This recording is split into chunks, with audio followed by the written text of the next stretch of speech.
नमस्ते सर, मेरा नाम अदिति सिंह है और मैं हिंदी ऑनर्स की छात्रा हूँ। जी। मेरा सवाल आपसे ये है कि अगर आपको भारत का एजुकेशन मिनिस्टर बनने का अवसर मिले तो आप हिंदी को लेकर कौन से नए बदलाव करना चाहेंगे या कौन सी नई पॉलिसीज़ को इंट्रोड्यूस करना चाहेंगे? पहली बात तो ऐसा होगा नहीं, है ना। कोई मुझे क्यों बनाएगा। लेकिन अगर मैं इस हाइपोथेटिकल सिचुएशन में चला ही जाऊं कि मैं भारत का शिक्षा मंत्री बन जाऊं, इसमें एक समस्या ये है कि भारत में शिक्षा समवर्ती सूची का विषय है। समवर्ती सूची का मतलब है कि केंद्र सरकार के पास शक्तियां सीमित हैं, राज्यों की अपनी शक्तियां हैं। तो सबसे पहली बात, मैं राज्यों पर थोपूंगा कुछ भी नहीं, मैं सारे राज्यों के शिक्षा मंत्रियों के साथ संवाद करूंगा। मैं उन सबको प्रेरित करूंगा, समझाऊंगा। मैं उनसे कहूंगा कि तमिलनाडु में मेडिकल साइंस तमिल में होनी चाहिए, कर्नाटक में कन्नड़ में होनी चाहिए, हिंदी क्षेत्र में हिंदी में होनी चाहिए, हिंदी में नहीं इंग्लिश में होनी चाहिए, ऐसी कन्नड़ प्लस इंग्लिश में होनी चाहिए, तकनीकी शब्द अंग्रेजी में रहें। और वो शिक्षा सिर्फ मेडिकल साइंस क्यों, इंजीनियरिंग भी, लॉ में भी, जुडिशरी में भी। मैं ये भी चाहूंगा कि भारत के हर एग्जाम में, केंद्र के हर एग्जाम में अंग्रेजी और हिंदी का समान महत्व होना चाहिए। और राज्य स्तरीय हर परीक्षा में उस राज्य की राजभाषाओं का सम्मान होना चाहिए। महाराष्ट्र पीसीएस में मराठी की भूमिका अंग्रेजी से कई गुना ज्यादा होनी ही चाहिए, क्योंकि वहां के एसडीएम को, डीएसपी को मराठी लोगों से बातचीत करनी है। और यदि किसी राज्य में 2-3 राजभाषाएं हैं तो वहां की परीक्षा में उन दोनों तीनों राजभाषाओं की परीक्षा होनी चाहिए, ताकि वो व्यक्ति सेवाओं में आए जो उन भाषाओं को बोल सकता है। कुछ ऐसे प्रयास। और तीसरी बात, अभी हमें शिक्षा पर बजट हम बहुत कंजूसी से खर्च करते हैं। हमारा ज्यादा बजट सेना पे खर्च होता है और चीजों पे होता है। मजबूरी वो भी है, सेना को हम नहीं छोड़ सकते, क्योंकि सुरक्षित होंगे तो पढ़ेंगे, अगर युद्ध हो गया किताब फेंक के तो मारेंगे नहीं, तो हमें ये हथियार चाहिए ही चाहिए, युद्ध तो करना ही पड़ सकता है। पर मैं चाहूंगा कि शिक्षा पर हमारा खर्च बढ़े। एक ऐसी भाई, हिंदी में समस्या क्या होती है, और ये हिंदी के साथ बाकी भारतीय भाषाओं में, आपको हर विषय में अच्छे अध्यापक ही नहीं मिलते हैं। अच्छे अध्यापक क्यों नहीं मिलते हैं? क्योंकि अच्छे कॉलेज ही नहीं है। अच्छे कॉलेज क्यों नहीं है? क्योंकि अच्छे शिक्षक पहले बने ही नहीं थे। अच्छे शिक्षक क्यों नहीं बने थे? क्योंकि उनको पता था कि नौकरी मिलेगी नहीं। अगर नौकरी इंग्लिश में ही मिलेगी तो लोग इंग्लिश मीडियम में ही पढ़ेंगे। इस बच्चे ने अभी भी कहा कि मैं अंग्रेजी माध्यम में, मुझे हिंदी ज्यादा समझ में आती है। पर ये अंग्रेजी माध्यम में क्यों है? क्योंकि नौकरी का संकट है, एक मजबूरी है कि नौकरी इंग्लिश में मिलेगी। अगर भारत सरकार ठान ले और राज्यों की सरकारें ठान लें, अपनी अपनी भाषाओं में पढ़ाई लिखाई की संस्कृति को ठीक से विकसित करें। रामविलास शर्मा जी ने कहा था कि हर जिले में एक विश्वविद्यालय होना चाहिए अपनी भाषा में। आंध्र प्रदेश के हर जिले में एक तेलुगु विश्वविद्यालय हो, जो उस जिले की विशेषताओं को केंद्र में रखकर ज्ञान, विज्ञान, कौशल का विकास करता हो। यह हिंदी पट्टी में होना चाहिए। हर जिले में विश्वविद्यालय हो, छोटा ही हो, एक विश्वविद्यालय हो। उस जिले में खेती कैसे अच्छी हो सकती है, उस जिले में उद्योग कैसे पनपेगा, स्टार्टअप कैसे होगा, उस पर रिसर्च वहां पर हो, वहां की भाषा में हो, वहां के किसान को समझ में आती हो। और देखिए, अनुवाद की दुनिया बड़ी समृद्ध हो चुकी है। आज से 4 साल पहले गूगल ट्रांसलेट करने पे हंसी आती थी।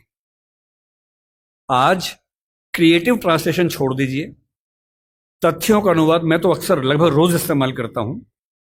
हम जिस संस्था में काम करते हैं दृष्टि में, हमारी राजभाषा हिंदी भी है, अंग्रेजी भी है। और मैं सुनिश्चित करता हूं कि हमारी संस्था में जितने भी नोटिफिकेशंस आएंगे पहले हिंदी में आते हैं, फिर अंग्रेजी में आते हैं। मैं खुद बनाता हूं, दोनों भाषाओं में बनाता हूं। पहले हिंदी में, गूगल ट्रांसलेट पे जाता हूं, 1 सेकंड में अनुवाद हो जाता है। फिर उसको चेक करता हूं। आश्चर्य आपको होगा कि पहले 40-50% सही होता था, आजकल 95-97% सही होता है। मुश्किल से 2 साल रुक जाइए, यह मामला 100% का होने वाला है। जिस दिन 100% का हो गया, उस दिन हिंदी वालों का यह बहाना खत्म हो जाएगा कि हिंदी में कंटेंट नहीं है। आपको अंग्रेजी का जो अखबार पढ़ना है, आज से 2 साल बाद पता क्या होगा? आप नेट पे जाएंगे, द हिंदू मान लीजिए पढ़ना है आपको, आप द हिंदू पे जाएंगे, नीचे क्या लिखा होगा, कौन सी भाषा में पढ़ेंगे, सारी भाषाओं के नाम होंगे, यहां तक कि स्पेनिश और फ्रेंच भी लिखा होगा। आप हिंदी क्लिक करेंगे, पूरा अखबार हिंदी में आएगा आपके सामने। फिर क्या बहाना बचता है? दुनिया की जो भी किताब पढ़नी है, एक टैबलेट आपके पास होगा या बुक रीडर होगा, दुनिया की जो किताब पढ़नी हो अपनी भाषा में आप पढ़ेंगे और अनुवाद की समस्या रत्ती भर नहीं होगी। मुश्किल से 5 से 10 साल के बाद ऐसी डिवाइसेस आ जाएंगी, ईयरफोन लगा होगा आपके कान में, आप जैसे मैं भी जब विदेश में जाता हूं, जहां अंग्रेजी चलती है वहां दिक्कत नहीं आती। अब जैसे मान लीजिए मैं ऑशविट्स, एक आपने सुना होगा जहां नाजी अत्याचार हुए थे, मैं 2 दिन पहले पोलैंड में वहीं गया हुआ था, वहां हर चीज पोलिश भाषा में लिखी हुई थी, कहीं कहीं अंग्रेजी थी। अब समझ में नहीं आ रहा कैसे पढ़ूं। गूगल ट्रांसलेट पे जाके कैमरा ऑन करना है, लैंग्वेज में आपने कर दिया पॉलिश टू इंग्लिश, आप कैमरा जहां जहां ले जा रहे हैं पॉलिश इंग्लिश में कन्वर्ट होकर दिख रही है आपको, कोई समस्या ही नहीं है। वो सारी पॉलिश लिखी है, मैं सारा अंग्रेजी में पढ़ रहा हूं, कहीं कहीं हिंदी में पढ़ रहा हूं, सब कुछ हो चुका है। मुश्किल से 2-3 साल बाद क्या होगा, ऐसे हेडफोन्स और माइक आ जाएंगे, आप अपने कंप्यूटर से या फोन से कनेक्टेड हैं, एक पॉलिश व्यक्ति या मान लीजिए डच व्यक्ति आपसे बात कर रहा है, नीदरलैंड्स का, उसको केवल डच आती है, मुझे केवल हिंदी आती है। मैंने अपने फोन में डच से हिंदी सेट कर दिया, उसने अपने फोन में हिंदी से डच सेट कर दिया, वो डच बोल रहा है, मेरे हेडफोन में जो माइक है वो उसको सुन रहा है, कंप्यूटर कनेक्टेड है, फोन कनेक्टेड है, मेरा फोन तुरंत उसको हिंदी में कन्वर्ट करके मुझे हिंदी में सुना रहा है। मैं हिंदी बोल रहा हूं, उसे डच में सुन रहा है। और ये मैक्सिमम अगले 5 साल का मामला है। 5 साल बाद बेबीलोन की मीनार बन जाएगी। 5 साल बाद आप दुनिया की किसी भी भाषा के साहित्य को, साहित्य में थोड़ी दिक्कत आ सकती है, ज्ञान विज्ञान की बात कर लेते हैं, किसी भी भाषा के ज्ञान विज्ञान को आसानी से पढ़ सकेंगे।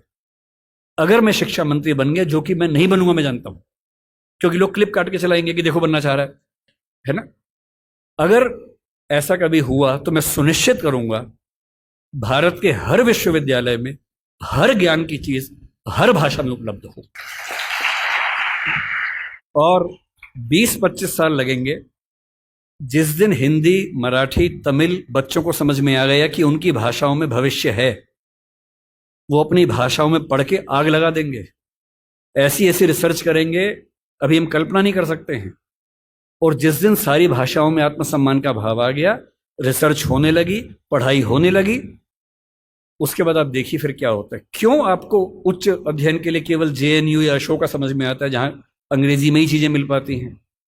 क्यों ऐसा नहीं होता कि कुछ ऐसे विश्वविद्यालय हो जहां हिंदी में इतने स्तर के ज्ञान की बातें होती हों जो दुनिया के बेस्ट यूनिवर्सिटीज के लेवल की बातें हैं? क्यों हार्वर्ड जैसा स्ट्रक्चर हिंदी में नहीं बन सकता, येल नहीं बन सकता? एकदम बन सकता है। लेकिन सरकार को 20-25 साल ताकत लगानी होगी, एक विजन रखना होगा, और जो तकनीकें हमारे ज़माने में आ चुकी हैं उन तकनीकों के होते हुए ये बिल्कुल मुश्किल काम नहीं है, एकदम आसान काम है। बस एक विजन हो, दृढ़ इच्छा शक्ति हो, और 20-25 साल का समय, एक पीढ़ी गुजरने का समय। आप ऐसे चेंजेस 2 दिन में नहीं कर सकते, एक पीढ़ी लगती है, और हर पीढ़ी के साथ वो चेंजेस आपको नजर आते हैं। मैं ये करूँगा।